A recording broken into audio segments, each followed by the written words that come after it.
নমস্কার বন্ধুরা, অনেক জয়শ্রী ব্লগে তোমাদের স্বাগত জানাই। আশা করছি সবাই খুব ভালো আছো এবং সুস্থ আছো। তোমাদের দাদাভাই নিয়ে এসেছে মাছ। কি মাছ এটা? কাতল মাছ। কাতল মাছ নিয়ে এসেছে, আর কচুর মুখি বলি আমরা, আর আলু সিদ্ধ করে তারপর আমি মাছটা রান্না করব। তো তোমাদের দাদাভাই এখন মাছ কেটে নেবে। তো ঠিক আছে, মাছটা কাটো, আমি এখন আলু সিদ্ধ বসিয়ে দিই। কচুর মুখি আর হচ্ছে আলু সিদ্ধ করে তারপর রান্না করব।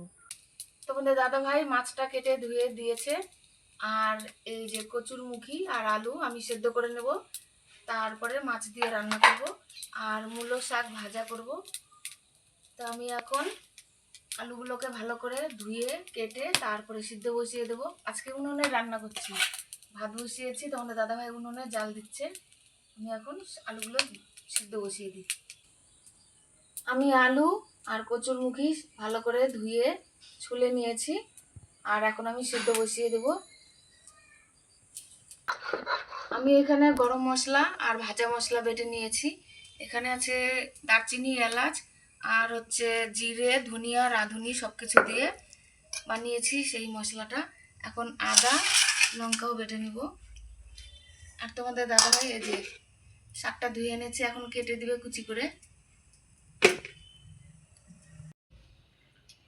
আমি এখন আদা আর লঙ্কা বেটে নিচ্ছি।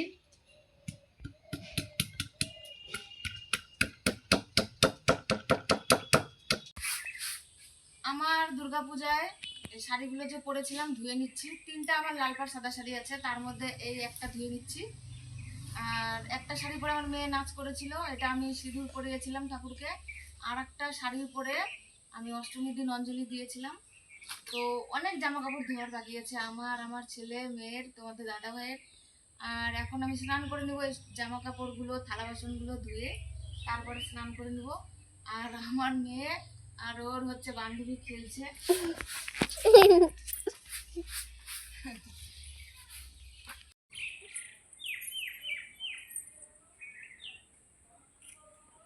ওরা খেলছে, আমাকে দেখে লজ্জা পাচ্ছে।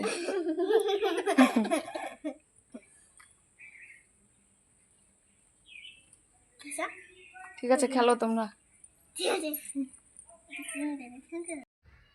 মাছ আমি ভেজে নিয়েছি, আর আলুগুলোকে ভালো করে সিদ্ধ করে এভাবে গালিয়ে নিয়েছি গ্লাস দিয়ে। আর এই যে মশলাগুলো বেটে নিয়েছি এখানে, এটা হচ্ছে করলা আর পেঁয়াজ আছে ভাজা করব। আর এখানে মূলো শাক তোমাদের দাদাভাই কেটে দিয়েছে, একটু মোটা করে কেটেছে, নরম হয়ে যাবে। মাছের তরকারি রান্না আমার হয়ে গেছে, কচুর দিয়ে, কচুর মুখি আর আলু দিয়ে। আর এটা হচ্ছে করলা ভাজা করেছি পেঁয়াজ দিয়ে, আর মূলো শাক ভাজা। 3 পিস মাছ এখানে ভাজা উঠিয়েছি, আমার ছেলে আর মেয়ে খাবে। ভাত বেড়ে নিয়েছি, এখন আমরা সবাই ভাত খেয়ে নেব। আর সবাই ভালো থাকবে, সুস্থ থাকবে। আজকের মতন ব্লগটা এই পর্যন্তই। নমস্কার।